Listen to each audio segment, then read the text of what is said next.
तो कटौती है संघीय बजट से संबंधित, ठीक है।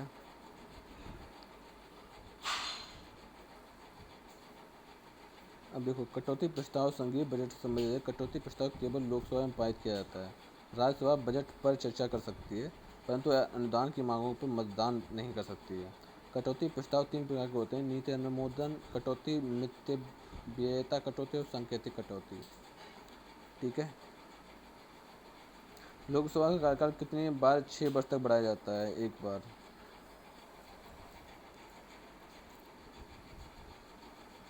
लोकसभा का कार्यकाल अब तक केवल एक बार 1975 में घोषित आपातकाल के दौरान 6 वर्ष तक बढ़ाया गया था, किंतु बढ़ाई गई अवधि के समाप्त होने से पूर्व ही लोकसभा का विघटन कर दिया गया था।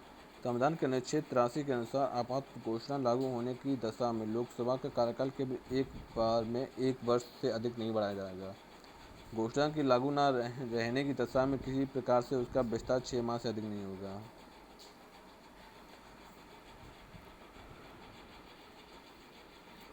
भारत में किसकी स्वीकृति के बिना कोई भी सरकारी खर्चा नहीं किया जाएगा? भारत में किसकी स्वीकृति के बिना कोई सरकारी खर्चा नहीं किया जाएगा? तो वो होता है संसद। संसद की स्थिति के बिना कोई भी सरकारी खर्चा नहीं किया जाएगा। संविधान के अनुसार भारत में संविधान की स्वीकृति के बिना कोई भी सरकारी खर्चा नहीं किया जा सकता है। इस उपबंध के अनुसरण में लोकसभा में अनुच्छेद 114 के तहत विनियोग विधेयक प्रस्तुत किया जाता है, जिसमें लोकसभा द्वारा स्वीकृत अनुदान की सब मांगों तथा संचित निधि पर भारत व्यय शामिल होता है। राज्यसभा द्वारा इस विधेयक को संशोधित या अस्वीकृत नहीं किया जा सकता है। पारित बिल को राष्ट्रपति की अनुमति मिलने के बाद कार्यपालिका को वित्त उद्देश्यों के लिए धन के खर्च की अनुमति मिल जाती है। भारतीय संविधान के अधिकांश उपबंधों का संशोधन किया जा सकता है राज्य विधानसभाओं द्वारा एक साथ मिलकर, अकेली संसद द्वारा, संसद और राज्य विधानसभाओं के संयुक्त अनुमोदन द्वारा या आधे राज्यों द्वारा संपुष्टिकरण। क्वेश्चन फिर से देखो, भारतीय संविधान के अधिकांश उपबंधों का संशोधन किया जा सकता है, ठीक है। तो संसद एक ऐसी होती है ना जो अधिकांश उपबंधों पर संशोधन कर सकती है। भारतीय संविधान के अधिकांश उपबंधों का संशोधन अनुच्छेद 368 के तहत अकेली संसद द्वारा किया जा सकता है। ऐसा विधेयक सरकारी या गैर सरकारी सदस्य द्वारा लाया जा सकता है। मात्र अनुच्छेद 54, 55 और 73 और 162, 241 और भाग 5 के अध्याय 4, 6, 5, 11, ठीक है, 1, 7वीं अनुसूची की किसी सूची संसद में राज्य के प्रतिनिधित्व अथवा स्वयं अनुच्छेद 368 में संशोधन हेतु आधे राज्यों के विधानमंडलों की संतुष्टि अनिवार्य है।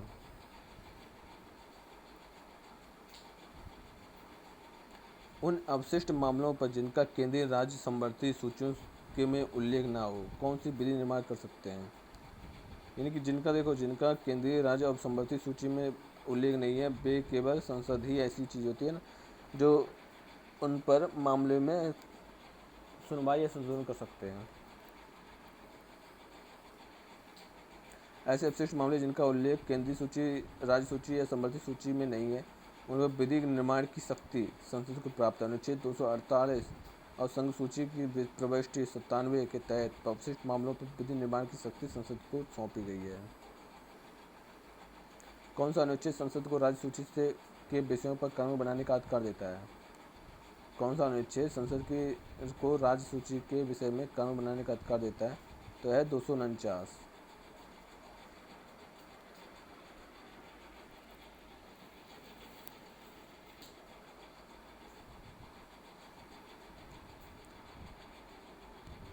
भारतीय संविधान के अनुच्छेद 249 के अनुसार यदि राज्यसभा उपस्थित तथा मत देने वाले सदस्यों का 2/3 बहुमत से प्रस्ताव पारित कर यह घोषित किया जाता है कि राज्य सूची में उल्लिखित अमुक विषय राष्ट्रीय महत्व का है, तो संसद उस विषय पर कानून निर्माण कर सकती है।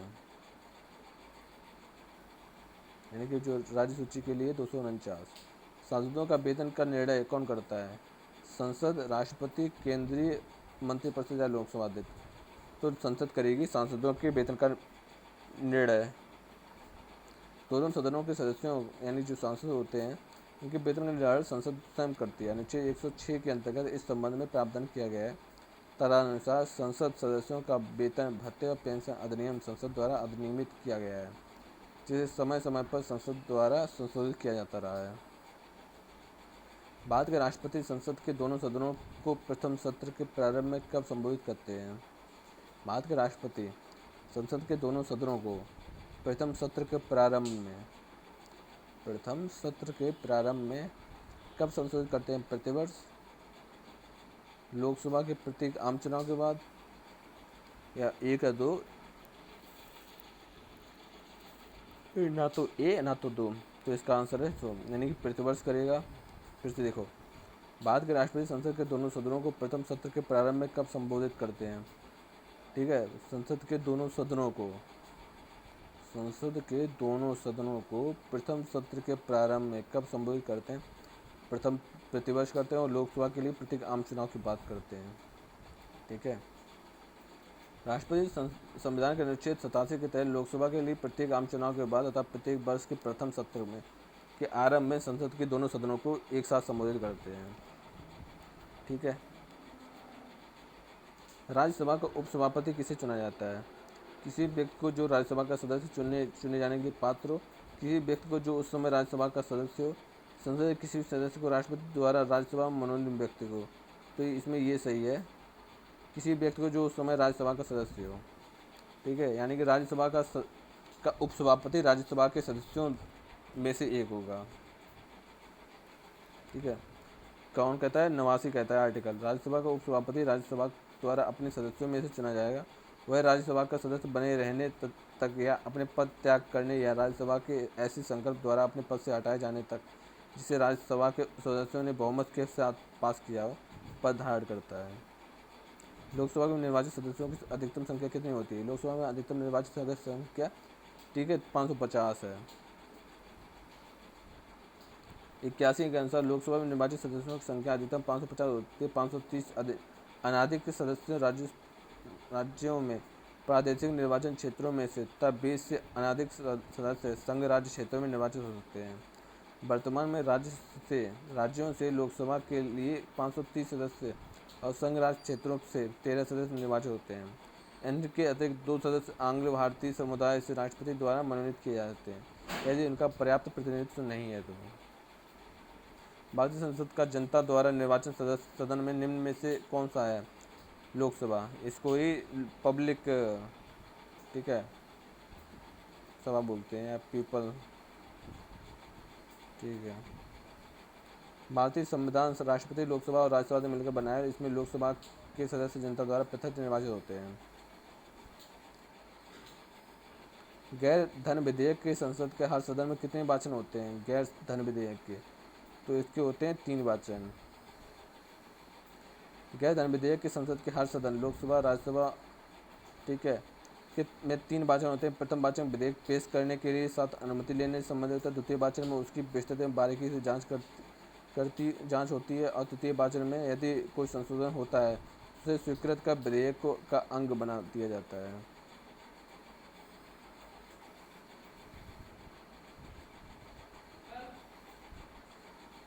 इसके बाद केवल विधेयक पर अनुमति देने या न देने का कार्रवाई होती है। विधेयक को इसी रूप में पास करके दूसरे सदन में भेजा जाता है, जहां यही प्रक्रिया दोहराई जाती है। भारतीय संसद के कामकाज में शून्यकाल का क्या अर्थ है? शून्यकाल का अर्थ है प्रश्नकाल से पहले का समय, या प्रश्नकाल और अगली कार्यसूची के बीच का समय, या जन्म। तो इसका है प्रश्नकाल और अगली कार्यसूची के बीच का समय। भारतीय संसद द्वारा विश्व संसदीय प्रणालियों में समाविष्ट अभिनव चर्चा प्रक्रिया शून्यकाल संसदीय कामकाज के अंतर्गत प्रश्नकाल के ठीक बाद का समय है। 12 बजे प्रारंभ होने के कारण इसे शून्यकाल कहा जाता है। शून्यकाल का नाम 1960 में और 1970 के दशाब्दी के प्रारंभ वर्षों में समाचार पत्रों में उस समय दिया गया था जब बिना पूर्व सूचना के संसद में अविलंबनीय लोक महत्व के विषय उठाने की प्रथा विकसित हुई थी। भारतीय संसद द्वारा विश्व संसदीय प्रणालियों में से कौन सी अभिनव चर्चा का प्रक्रिया समाविष्ट की गई है? तो ये शून्यकाल। संसद सदस्य संसद में अपनी सदस्यता गवा देगा यदि वह सत्र में निरंतर 60 दिन तक अनुपस्थित हो। ये कहा गया आर्टिकल 101 में, यदि कोई संसद सदस्य सदन की अनुमति के बिना 60 दिन तक की अवधि तक सदन के सभी अधिवेशनों में उपस्थित नहीं रहता है तो यह सदन उसके स्थान को रिक्त घोषित कर सकता है। लोकसभा का अध्यक्ष के वेतन तथा भत्ते कौन निर्धारित करते हैं? लोकसभा अध्यक्ष के वेतन और भत्ते कौन निर्धारित करता है? तो संसद निर्धारित करती है। तो उसको ठीक है, यानी कि जो भी लोकसभा का अध्यक्ष होगा या जो भी सांसद होने उन सब का वेतन भत्ते संसद ही डिसाइड करती है। इनमें से कौन सा प्रशासन पर विधायी नियंत्रण के अंतर्गत नहीं आता है? ठीक है, कौन सा प्रशासन पर विधायी नियंत्रण के अंतर्गत नहीं आता? शून्यकाल, स्थगन प्रस्ताव, बजट सत्र या किसी विधेयक रूप? तो शून्यकाल। शून्यकाल प्रश्नकाल के तत्काल बाद शुरू होता है। इस काल में कोई कार्रवाई नहीं होती है, इसलिए इसे शून्यकाल विधायी नियंत्रण के अंतर्गत नहीं आता है। ऐसे व्यक्ति कौन से हैं जो राज्यसभा के सदस्य होते हुए भी राज्यसभा एवं लोकसभा दोनों में बोल सकते हैं? ठीक है, तो ऐसे व्यक्ति कौन से होते हैं? देखो, राज्यसभा का उपाध्यक्ष या राज्यसभा में सदन का नेता, राज्यसभा का मनोनीत सदस्य या वे मंत्री जो राज्यसभा का सदस्य हैं। तो ऐसे राज्य मंत्री ही राज्यसभा के जो सदस्य होते हैं ना, वे ही राज्यसभा और लोकसभा में दोनों में बोल सकते हैं, लेकिन मत नहीं दे सकते हैं, बोल सकते हैं।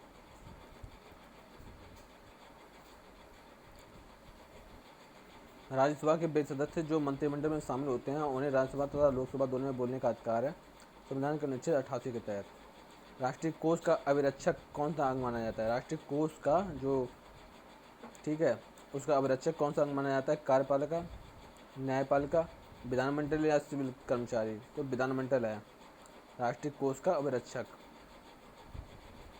राष्ट्रीय कोष पर व्यापक विचार विमर्श विधानमंडल में ही किया जाता है, इसलिए विधानमंडल को ही राष्ट्रीय कोष का अभिरक्षक माना जाता है। बिना विधानमंडल की स्वीकृति के राष्ट्रीय कोष से धन नहीं निकाला जा सकता है। हाउस ऑफ द पीपल को लोकसभा का किस नाम से जाना जाता है? तो देखो 1954 में लोकसभा को हाउस ऑफ द पीपल बोला जाए। हाउस ऑफ द पीपल के लिए 14 मई 1954 को लोकसभा नाम अपनाया गया। पहले अविश्वास प्रस्ताव और दूसरे अविश्वास प्रस्ताव के बीच कितना अंतर हो सकता है? ठीक है, ये भी ठीक है। जब ऐसे क्वेश्चन आएंगे ना, पहले अविश्वास प्रस्ताव दूसरे, तो कुछ कहा नहीं जाता क्योंकि वो सदन की कार्यवाही पर डिपेंड करता है। लेकिन अगर फिर भी कुछ लगाना ही आए तो आप 6 मंथ लगाना।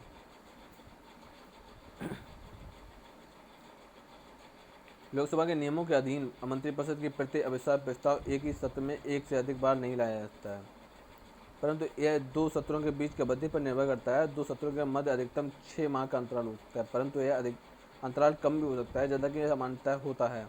इस प्रकार 2 अविश्वास प्रस्ताव में 2 सत्रों में प्रस्तुत किया जाता है, जिनके बीच की अवधि 6 माह हो सकती है, परंतु यह 6 माह से कम भी अधिक हो सकती है, जो उन 2 सत्रों के अंतराल पर निर्भर करेगा। लेकिन इन्होंने क्या बोला है? पहले विस्तार प्रस्ताव और दूसरे विस्तार प्रस्ताव के बीच कितना अंतर होना चाहिए? देखो यार, अगर यहाँ पर कितना अंतर हो सकता है, यहाँ पर सकता है ना, कैन क्यूट वाला आता ना, तो 6 माह लगा सकते थे, ठीक है, लेकिन 6 माह से अधिक नहीं हो सकता है, इतना याद रखो।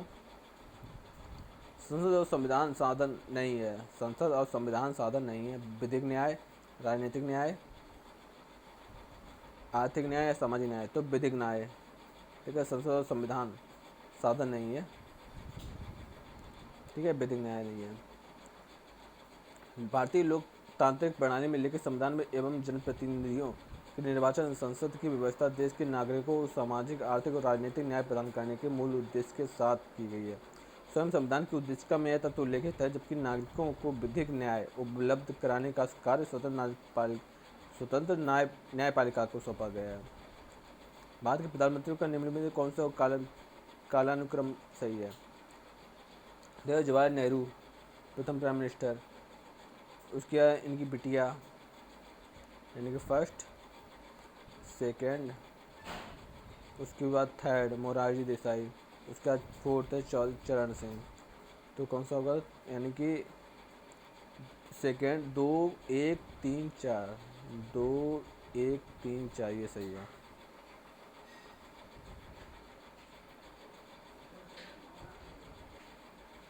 जवाहरलाल नेहरू 1950 से 64 तक, उसके इंदिरा गांधी 66 से 77 तक, मोरारजी देसाई, देखो 1966 से 77 तक, उसके 80 से 84 तक। ठीक है। मोरारजी देसाई 77 से 79 तक। चरण सिंह 1979 से सिर्फ 1 साल।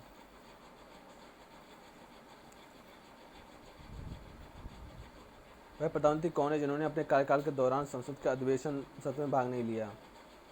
तो पीपी सिंह या चंद्रशेखर चौधरी सिंह। देखो ए बी वाजपेयी थे, बहुत बढ़िया थे, बहुत इनके बासठ बहुत ज़्यादा ज़बरदस्त फेमस हुए। चंद्रशेखर या बीपी सिंह या चौधरी चरण सिंह, तो चौधरी चरण सिंह ही हैं जिन्होंने सदन के अधिवेशन में एक बार भी भाग नहीं लिया है।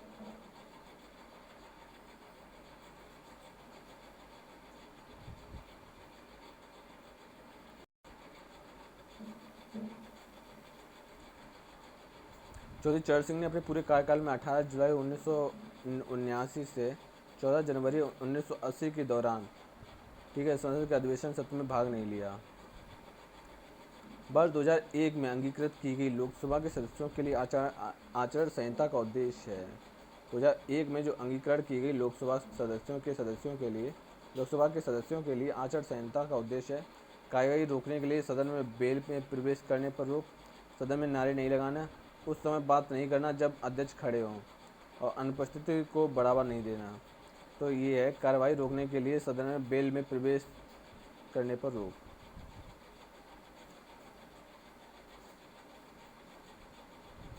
तो 13वीं लोकसभा के अंतर्गत संसद सदस्यों द्वारा संसद की कार्रवाई कई बार रोकने के कारण वर्ष 2001 में आचरण संहिता लागू की गई। इसके तहत बेल में प्रवेश करने वाले सदस्य को सदन की अगली 5 बैठकों या उस सत्र की समाप्ति जो भी कम हो तक निलंबित किया जा सकता है। लोकसभा आयोजित करने के लिए अपेक्षित गणपूर्ति यानी कोरम क्या होता है? कोरम के बारे में बात की गई 1/10। संविधान के अनुच्छेद 100 के तहत प्रत्येक सदन, लोकसभा, राज्यसभा की कार्रवाई आयोजित करने के लिए अपेक्षित गणपूर्ति या कोरम कुल सदस्यों की संख्या के 1/10 भाग होती है। यानी कि 1/10 भाग सदस्यों की संख्या, टोटल जो होती है ना सदस्यों की संख्या, उनका 1/10 तो होना ही चाहिए। अगर ये है तो ही संसद की कार्रवाई चलेगी, वरना रोक दी जाएगी, यानी कि तब वो कार्रवाई आगे नहीं बढ़ेगी। केंद्रीय मंत्रिपरिषद के विरुद्ध अविश्वास प्रस्ताव कहाँ प्रस्तुत किया जाता है? तो अविश्वास प्रस्ताव लोकसभा या राज्यसभा दोनों में, या केवल लोकसभा में या राज्य विधानसभा में? तो केवल लोकसभा में अविश्वास प्रस्ताव पारित किया जाता है, पहले भी बता चुके हैं। ठीक है। अविश्वास प्रस्ताव ये संविधान में नहीं कहीं लिखा है, जो लोकसभा का धारा 118 है ना, उसके तहत ही बढ़ते हैं। केंद्रीय मंत्रिपरिषद सामूहिक रूप से लोकसभा के प्रति ही उत्तरदायी होती है, अतः केंद्रीय मंत्रिपरिषद के विरुद्ध अविश्वास प्रस्ताव केवल लोकसभा में प्रस्तुत किया जाता है। मंत्रिपरिषद तभी तक सत्ता में रहती है जब तक उसे लोकसभा का विश्वास प्राप्त हो, इसलिए अविश्वास प्रस्ताव का संबंध केवल लोकसभा से है। लोकतंत्र की महत्वपूर्ण विशेषता है निम्न में से किसको प्रमुखता देने की है? लोकतंत्र में है लोग, लोकतंत्र में लोग यानी कि पीपल, यानी कि नागरिक। लोकतंत्र का मूल आधार नागरिक होते हैं, अतः लोकतंत्र की महत्वपूर्ण विशेषता नागरिकों की प्रमुखता देने की है। नागरिकता यानी कि जनता ही लोकतंत्र में अपनी सरकार का चुनाव करते हैं। किसने कहा था संसदीय लोकतंत्र का अर्थ है एक व्यक्ति और एक मत है? एक व्यक्ति और एक मत है, ये कहा था डॉक्टर भीमराव अम्बेडकर ने। भारत के प्रथम चिंतक डॉक्टर भीमराव अम्बेडकर हैं, जिन्होंने पश्चिमी पद्धति के लोकतंत्र का समर्थन करते हुए कहा था कि संसदीय लोकतंत्र का आशय एक व्यक्ति और एक मत है। मंत्रिपरिषद की बैठक की अध्यक्षता कौन करता है? तो प्रधानमंत्री करता है, या राष्ट्रपति, या मंत्रिमंडल सचिव, या लोकसभा अध्यक्ष? तो प्रधानमंत्री करता है मंत्रिपरिषद की बैठक का अध्यक्ष। और मंत्रिपरिषद, ठीक है, वास्तविक ये होता है, लेकिन अगर देखा जाए तो मतलब राष्ट्रपति के प्रति होते हैं, लेकिन जो वास्तविक होता है वो प्रधानमंत्री होता है। मंत्रिपरिषद की बैठक की अध्यक्षता प्रधानमंत्री द्वारा की जाती है, क्योंकि वह मंत्रिपरिषद का अध्यक्ष होता है। भारत का प्रधानमंत्री बनने के लिए अधिकतम 25 वर्ष तक होनी चाहिए। भारत के प्रधानमंत्री बनने के लिए उसका संसद के किसी सदन का सदस्य होना चाहिए, न होने की स्थिति में 6 माह के भीतर होना आवश्यक है। लोकसभा की सदस्यता के लिए न्यूनतम 25 वर्ष और राज्यसभा की सदस्यता के लिए न्यूनतम 30 वर्ष है तथा भारत का प्रधानमंत्री बनने के लिए अपेक्षित न्यूनतम आयु 25 वर्ष है। योजना आयोग का अध्यक्ष कौन होता है? प्रधानमंत्री होता है। तो योजना आयोग एक गैर संवैधानिक संस्था है जिसका गठन वर्ष 1950 में एक कार्यपालिकीय आदेश द्वारा किया गया था। प्रधानमंत्री योजना आयोग का प्रदेश अध्यक्ष होता है। भारतीय संविधान के अनुच्छेद 74 और 75 किन विषयों पर विचार करता है? लोकसभा के अध्यक्ष का, मंत्रिपरिषद का, भारत के राष्ट्रपति का, मंत्रिमंडल के सदस्य का। तो वो करता है मंत्रिपरिषद का। ठीक है।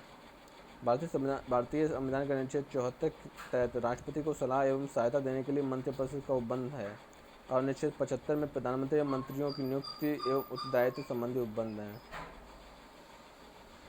राज्य में मंत्रिपरिषद सामूहिक रूप से किन के प्रति उत्तरदायी होते हैं? राज्य में मंत्रिपरिषद, जो मंत्रिपरिषद होते हैं वो सामूहिक रूप से किन के प्रति उत्तरदायी होते हैं? वो होते हैं मुख्य रूप से राज्यपाल या मुख्यमंत्री। ऐसे राज्यों में तो राज्यों में विधानसभा के प्रति। संविधान के अनुच्छेद 164(2) के तहत राज्यों में मंत्रिपरिषद सामूहिक रूप से विधानसभा के प्रति उत्तरदायी होते हैं। निम्न में से किसके अंतर्गत आने वाले विषयों पर नियम बना सकने का अधिकार सिर्फ संसद को एकमात्र है? संघीय सूची, राज्य सूची या संवर्धित सूची? तो है संघीय सूची में। ठीक है। 7वीं अनुसूची के विधायी विषयों को 3 अनुसूचियों में बांटा गया है। इनमें से संघ सूची पर विधायन का एकमात्र अधिकार संसद का है तथा राज्य सूची पर विधायन का एकमात्र अधिकार राज्य का है और संवर्धित सूची में यानी कि वर्तमान में 47 है और संघ और राज्य दोनों द्वारा विधायन द्वारा किया जा सकता है, परंतु दोनों में परस्पर विरोध होने पर संघ की विधि प्रभावी होगी। इसके अतिरिक्त राज्य सूची के विषयों पर भी कतिपय परिस्थितियों में संसद द्वारा विधायन किया जाता है। यानी कि सेंट्रल कौन होगा? सेंट्रल होगा संसद, यानी कि केंद्र। संवर्धित सूची में लिखे विषयों पर अधिनियम बनाने का अधिकार किसको है? राज्य और विधान दोनों को ही है। राज्य और संघ दोनों को ही है। संवर्धित सूची के अंतर्गत निम्नोक्त में से कौन सा विषय शामिल है? संवर्धित सूची के अंतर्गत निम्नोक्त में से कौन सा विषय शामिल है? श्रमिक संघ, कृषि, पत्रकार या मीडिया या मेल? तो श्रमिक संघ। संवर्धित सूची के अंतर्गत निम्नोक्त में से कौन सा विषय शामिल है? श्रमिक संघ। तो दिए गए श्रमिक संघ प्रविष्टि 22 के तहत संवर्धित सूची में शामिल है। ठीक है। 9वां देखते हैं। निम्न में कौन सा विषय संघ सूची के अंतर्गत संविष्ट? संघ सूची मतलब पुलिस, जनगणना, भूभाग या लोक स्वास्थ्य एवं सफाई का प्रबंध। तो जनगणना है ना, ये केंद्र करवाता है। ठीक है, पूरे देश की। देखो दिए गए विकल्प में जनगणना संघ सूची में प्रविष्ट 69 के तहत संविष्ट है, जबकि पुलिस, भूआगम, लोक स्वास्थ्य एवं सफाई का प्रबंध राज्य सूची के अंतर्गत आता है। केंद्र एवं राज्य के बीच कुछ कर संसाधनों के वित्तीय वितरण का निपटारा निम्न में किसके द्वारा किया जाता है? योजना आयोग, अंतर्राज्यीय परिषद, वित्त आयोग या वित्त मंत्री?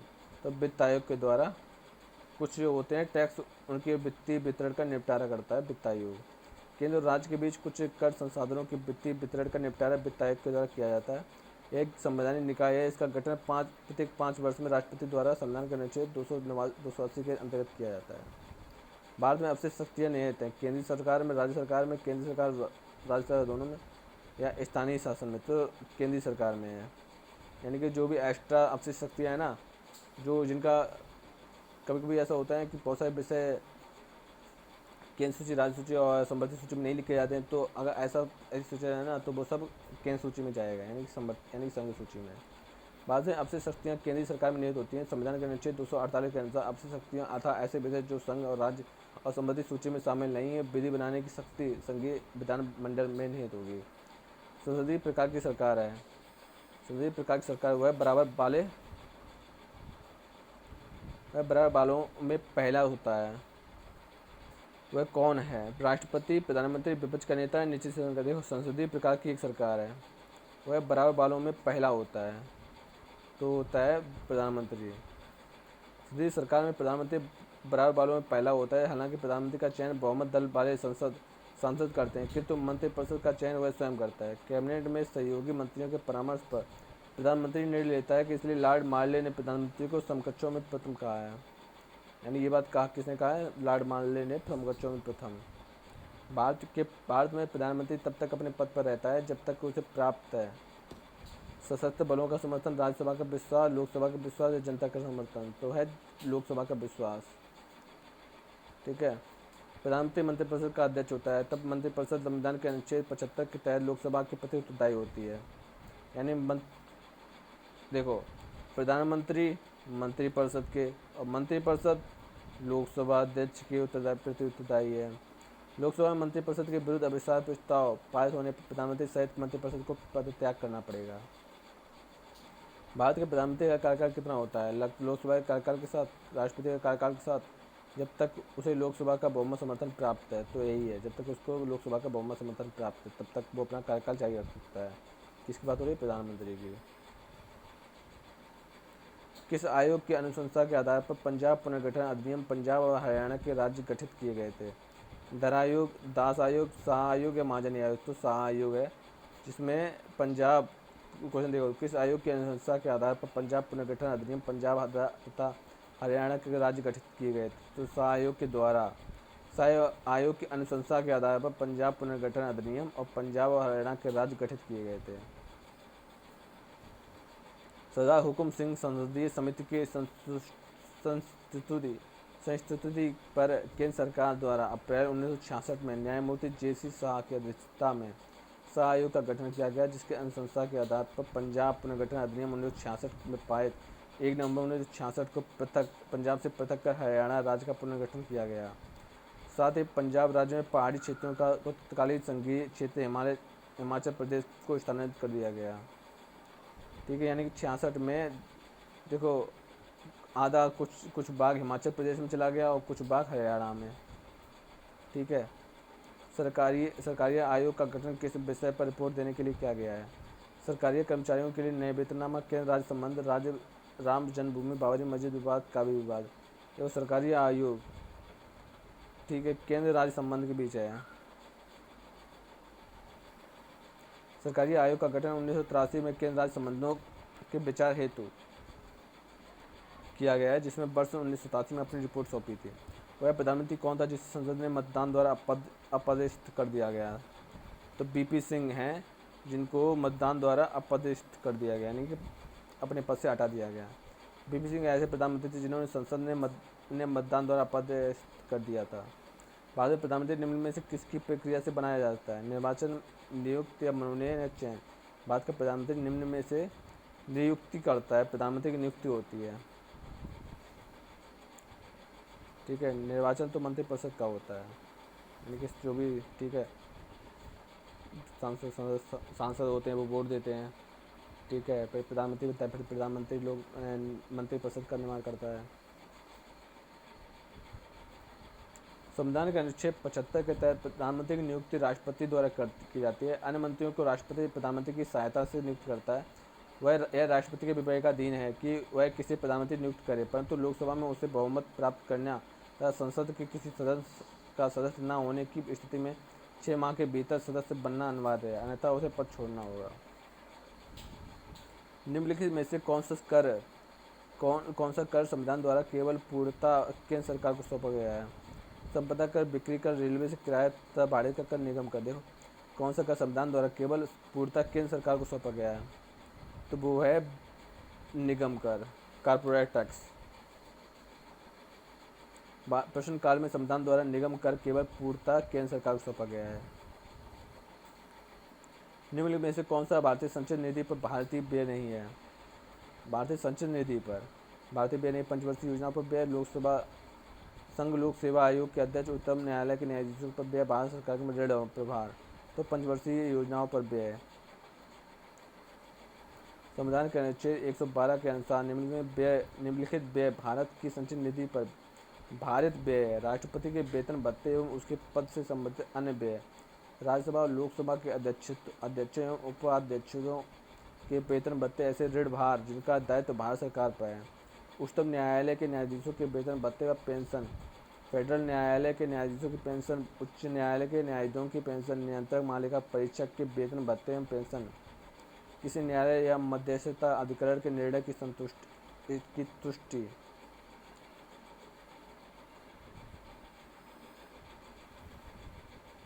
हेतु अपेक्षित राशियाँ तथा अन्य कोई व्यय जो संसद द्वारा विधि द्वारा इसका भारित घोषित किया जाए। स्पष्टता पंचवर्षीय योजनाओं पर व्यय इसमें शामिल नहीं है।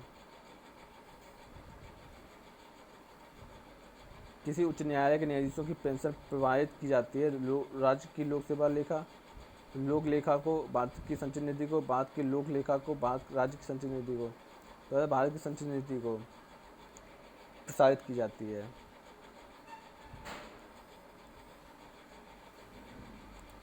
राष्ट्रीय विकास परिषद में कौन शामिल नहीं है? कौन शामिल है?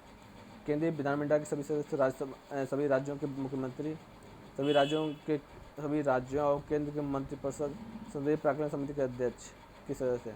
तो सभी राज्यों के मुख्यमंत्री राष्ट्रीय विकास परिषद में शामिल होते हैं। तो राष्ट्रीय विकास परिषद का गठन 1952 में किया गया था। इसके अध्यक्ष प्रधानमंत्री होते हैं और योजना आयोग के सदस्य और सभी राज्यों के मुख्यमंत्री इसके सदस्य होते हैं। ठीक है। राष्ट्रीय एकता परिषद NIC का अध्यक्ष कौन होता है? प्रधानमंत्री होता है। राष्ट्रीय एकता परिषद का गठन सितंबर-अक्टूबर 1961 में तत्कालीन प्रधानमंत्री जवाहरलाल नेहरू द्वारा जातिवाद, सांप्रदायिकता तथा क्षेत्रवाद जैसी समस्याओं से निपटाने हेतु किया गया था। इस परिषद की प्रथम बैठक जून 1962 में हुई थी। हाल ही में इस परिषद का 16वीं बैठक 23 सितंबर 2013 से आयोजित की गई थी। इस परिषद का अध्यक्ष प्रधानमंत्री होता है और वर्तमान डॉक्टर मनमोहन सिंह इस परिषद के अध्यक्ष थे। वर्तमान में अब तो वो बूथ में हो गए हैं। ठीक है। अब बाकी आगे नेक्स्ट क्लास में देखेंगे। ठीक है।